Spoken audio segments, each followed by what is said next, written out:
Good morning students. मैं doctor Vyoma, associate professor SPC government college Ajmer. हम BSc part second के paper second में unit first start करते हैं, जो है UV visible spectroscopy. UV visible spectroscopy क्या होती है, क्या इसके यूजेस हैं और क्या इसकी एप्लीकेशंस हैं, ये हम इस चैप्टर में पढ़ेंगे। इसका बेसिक प्रिंसिपल पढ़ेंगे और यूवी विजिबल स्पेक्ट्रोस्कोपी किस तरह से वर्क करता है ये पढ़ेंगे और क्या इसकी एप्लीकेशंस हैं, ये सब हम इस चैप्टर में पढ़ेंगे। सबसे पहले प्रश्न उठता है कि स्पेक्ट्रोस्कोपी होती क्या है। What is spectroscopy? यह टर्म स्पेक्ट्रा एंड स्कोपी दो वर्ड से मिलकर बना है, तो हम पहले ये जान लेते हैं कि स्पेक्ट्रोस्कोपी होती क्या है। यह साइंस की वह ब्रांच है जो कि इलेक्ट्रोमैग्नेटिक रेडिएशन और मैटर के इंटरेक्शन से डील करती है। यानी कि स्पेक्ट्रोस्कोपी में हम यह अध्ययन करते हैं कि इलेक्ट्रोमैग्नेटिक रेडिएशंस जब किसी पदार्थ पर डाली जाती हैं तो पदार्थ और इन इलेक्ट्रोमैग्नेटिक रेडिएशंस के बीच में किस तरह का इंटरेक्शन होता है, तो उस इंटरेक्शन की स्टडी कहलाती है स्पेक्ट्रोस्कोपी। तो स्पेक्ट्रोस्कोपी ये कह सकते हैं कि इन दोनों के इंटरेक्शन पर ही बेस्ड है, लाइट वेव्स एंड मैटर के इंटरेक्शन में। मैटर हमारा कुछ भी हो सकता है, अगर हम ऑर्गेनिक कंपाउंड हो सकता है, इनऑर्गेनिक कंपाउंड हो सकता है, डिपेंड करता है कि आप किस तरह का मैटर यहाँ पर लेते हैं। तो मैटर और ये रेडिएशंस जो कि इलेक्ट्रोमैग्नेटिक रेडिएशंस है वह आपस में इंटरेक्ट करती हैं और उसकी जो जिससे उसकी इंटरेक्शन से जो स्पेक्ट्रा हमको प्राप्त होता है उसका हम अध्ययन करते हैं और ये कहलाती है स्पेक्ट्रोस्कोपी। स्पेक्ट्रोस्कोपी एक बहुत अच्छी ब्रांच है केमिस्ट्री के अंदर या साइंस के अंदर, जो कि हमें यह बताती है कि किसी भी पदार्थ का स्ट्रक्चर कैसा है, उसकी क्वांटिटी भी हम पता लगा सकते हैं, मींस क्वालिटेटिव एनालिसिस भी कर सकते हैं और क्वांटिटेटिव एनालिसिस भी कर सकते हैं। हमको पदार्थ की क्वांटिटी का भी ज्ञान हो जाता है और कोई अननोन पदार्थ या नोन पदार्थ है उसकी संरचना अगर हम ज्ञात करना चाहते हैं तो वो भी हम स्पेक्ट्रोस्कोपी की सहायता से आसानी से ज्ञात कर सकते हैं। एक और बात क्या है कि हम जैसे केमिकल रिएक्शंस या केमिकल टेस्टिंग के थ्रू हम किसी भी कंपाउंड का स्ट्रक्चर हम ज्ञात करते हैं, जैसे हम फंक्शनल ग्रुप निकालते हैं, हम उसका मेल्टिंग पॉइंट निकालते हैं, फिजिकल प्रॉपर्टीज निकालते हैं और अंत में हम ये बताते हैं कि ये वाला कंपाउंड ये हो सकता है। तो और उसमें हमें बहुत सारी प्रोसेस से पास होना पड़ता है, हम बहुत सारे केमिकल्स वहां पर काम में लेते हैं और फिर लास्ट में हम बताते हैं कि ये कंपाउंड ये है। उसमें एक तो टाइम बहुत ज्यादा कंज्यूम होता है, दूसरा बहुत सारे केमिकल्स हम काम में लेते हैं। स्पेक्ट्रोस्कोपी वही कार्य बहुत कम समय में कर देता है और कुछ ही पदार्थ हमको यहाँ पर आवश्यकता एक सॉल्वेंट की जरूरत पड़ती है और हमारा जो कंपाउंड हम लेते हैं वो भी मिनिमम क्वांटिटी में हम लेते हैं और उससे हम उसका स्ट्रक्चर बता सकते हैं। तो स्पेक्ट्रोस्कोपी एक बहुत यूजफुल टेक्निक है ऑर्गेनिक केमिस्ट्री में स्पेशली, जहां पर हम पदार्थों का अध्ययन करते हैं, पदार्थों के स्ट्रक्चर की जानकारी हमको आसानी से मिल जाती है स्पेक्ट्रोस्कोपी से। अब देखिए जैसे ये वाला स्ट्रक्चर है, हम जानते हैं कि जो व्हाइट लाइट है, सफेद प्रकाश है और उसके बारे में हम अगर उसको किसी प्रिज्म में से पास करते हैं वो तो 7 कलर के बैंड में है वो विभक्त हो जाती है, जिसको कि हम विबग्योर बोलते हैं। तो विबग्योर या व्हाइट लाइट क्या है, वो 7 कलर के बैंड से मिलकर बनी हुई होती है और उसमें जैसे वॉयलेट है, इंडिगो है, येलो है, ग्रीन है, रेड है, ऑरेंज है, इस तरह के कलर होते हैं सारे। तो हम कोई भी पदार्थ हमको कलर्ड क्यों दिखाई देता है, तो यहाँ पर जैसे हमने टमाटो लिया, इस पर हम व्हाइट लाइट इंसिडेंट करते हैं तो ये हमको क्यों लाल दिखाई देता है। ये क्या करेगा, जो व्हाइट लाइट की सारी लाइट्स को एब्जॉर्ब कर लेगा, सिर्फ जो लाइट एमिट करेगा वो कलर हमको दिखाई देगा। तो ये रेड कलर को एमिट करता है और बाकी सारे कलर्स की जो बैंड है उसको एब्जॉर्ब कर लेता है, इसलिए ये हमको रेड कलर का दिखाई देता है। इसी तरह से हम ये जैसे एग्जांपल, ये हमको क्यों ग्रीन दिखाई दे रहा है, क्योंकि ये पदार्थ क्या करता है, व्हाइट लाइट के ग्रीन पोर्शन को रिफ्लेक्ट करता है, एमिट कर देता है और बाकी सबको वो एब्जॉर्ब कर लेता है।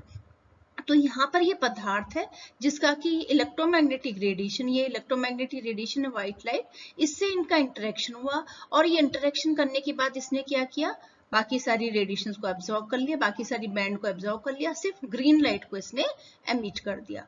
और उस ग्रीन लाइट जो हमारी हम देखते हैं तो हमको ये कंपाउंड, ये जो पदार्थ है ग्रीन कलर का दिखाई देता है। तो यहाँ पर इन दोनों के इंटरेक्शन से हमको ये पता चल गया कि यहाँ पर ग्रीन लाइट एमिट होती है और बाकी सारी लाइट यहाँ पर एब्जॉर्ब हो जाती है।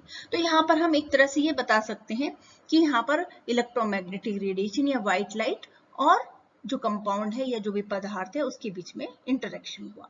तो ये जो स्टडी है ये कहलाती है स्पेक्ट्रोस्कोपी। अगर हमारा यहाँ पर ऑर्गेनिक कंपाउंड होता है और उसी तरह से इंटरेक्शन होता है, उसकी स्ट्रक्चर में कुछ चेंजेस आते हैं, तो उन सबको हम यहाँ पर स्पेक्ट्रोस्कोपी में पढ़ते हैं। नेक्स्ट आता है यहाँ पर इलेक्ट्रोमैग्नेटिक रेडिएशंस क्या होती हैं। अभी हम सिर्फ इस वाले लेक्चर में हम सिर्फ बेसिक टर्म्स जो काम में ले रहे हैं वह हम पढ़ेंगे। फिर नेक्स्ट लेक्चर में हम इसका प्रिंसिपल या किस प्रिंसिपल पर यूवी स्पेक्ट्रोस्कोपी बेस्ड है उसका हम अध्ययन करेंगे। तो यहाँ पर हम बार बार ये वर्ड यूज कर रहे हैं इलेक्ट्रोमैग्नेटिक रेडिएशंस। तो क्या होती है इलेक्ट्रोमैग्नेटिक रेडिएशंस? जैसे कि नाम से आपको पता चल रहा है इलेक्ट्रो एंड मैग्नेटिक, मतलब वह रेडिएशंस जिसके अंदर दो कंपोनेंट होते हैं, एक इलेक्ट्रिक कंपोनेंट है और दूसरा मैग्नेटिक कंपोनेंट है, और ये दोनों कंपोनेंट एक दूसरे के लंबवत होते हैं या एक दूसरे से 90 डिग्री पर ये रहते हैं। दोनों एक ही दिशा में प्रोपोगेट करते हैं, लेकिन दोनों कंपोनेंट एक दूसरे के 90 डिग्री में होकर साथ साथ वो एक ही डायरेक्शन में प्रोपोगेट करते हैं। जैसे यहाँ पर अगर हम देखें तो ये एक कंपोनेंट है जो कि एक्स एक्सिस में या जेड एक्सिस में है, दूसरा कंपोनेंट जो कि वाई एक्सिस में है। तो दोनों एक दूसरे के 90 डिग्री के एंगल में है, लेकिन वो एक ही डायरेक्शन में, एक ही दिशा में, जो कि एक्स वाई हम बता रहे हैं, ये तो यहाँ पर इसी दिशा में ये प्रोपोगेट कर रही हैं। तो इलेक्ट्रोमैग्नेटिक रेडिएशंस क्या है? वो फोटोन्स के छोटे छोटे पैकेट्स, जो फोटोन क्या होते हैं? एनर्जी के छोटे छोटे पैकेट हैं।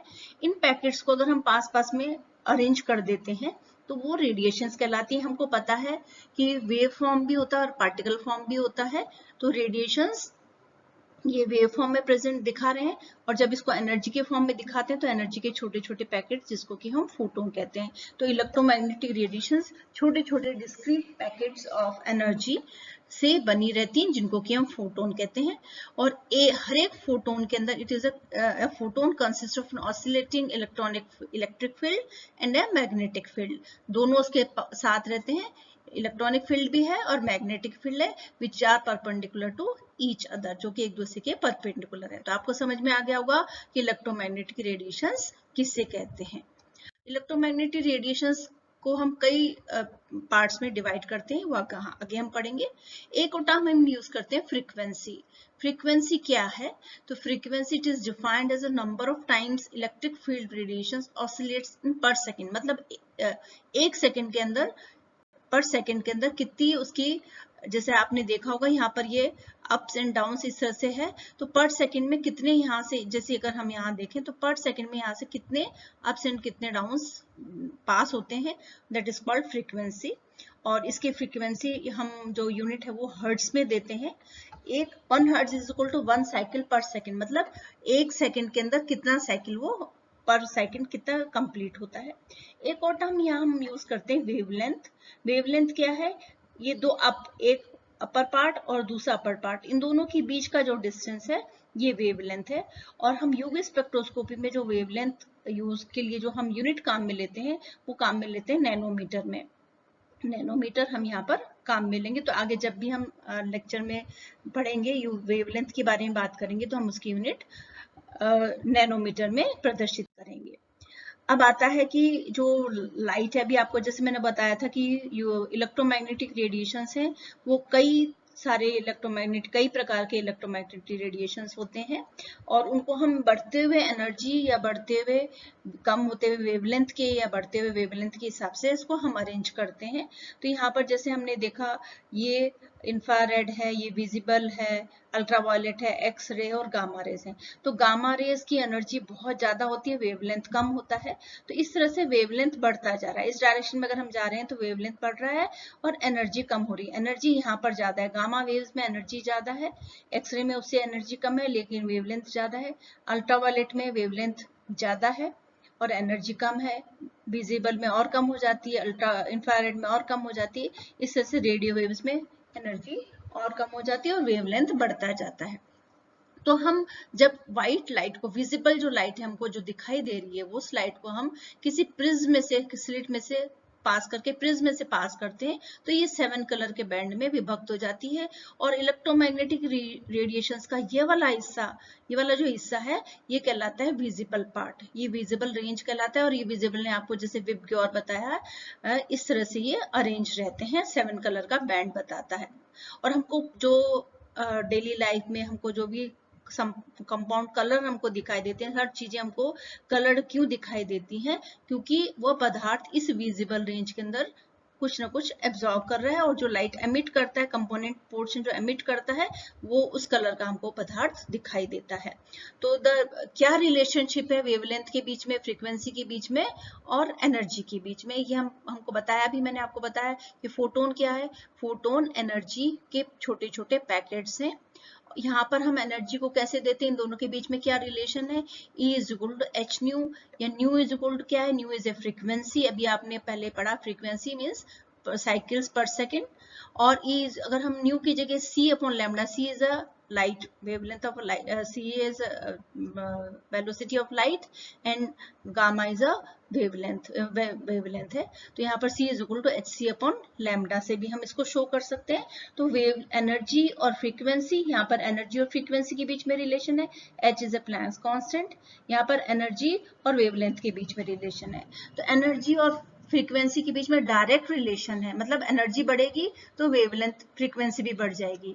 यहाँ पर एनर्जी और वेवलेंथ के बीच में इनवर्स रिलेशन है, अगर वेवलेंथ बढ़ जाएगी तो एनर्जी कम हो जाएगी। जैसे कि हम यहाँ पर देख रहे हैं कि हम इस दिशा में जाते हैं तो वेवलेंथ बढ़ रही है, वेवलेंथ बढ़ रही है तो एनर्जी कम हो रही है, क्योंकि वो इस पर बेस्ड है। यहाँ पर हम देख रहे हैं एनर्जी के अंदर और वेवलेंथ के बीच में इनवर्स रिलेशन है, व्युत्क्रमानुपाती संबंध है। यहाँ पर वेवलेंथ बढ़ती है तो एनर्जी कम हो जाती है, और या यूं कह सकते हैं कि एनर्जी जब बढ़ती है तो वेवलेंथ कम हो जाती है। तो गामा रेज में वेवलेंथ ज्यादा है, वेवलेंथ कम है और एनर्जी ज्यादा है। एक्स रेज में वेवलेंथ और थोड़ी सी बढ़ जाती है और एनर्जी कम हो जाती है। तो इस डायरेक्शन में जैसे ही हम बढ़ते हैं तो वेवलेंथ बढ़ रही है और एनर्जी कम हो रही है। ये दोनों के बीच में इस तरह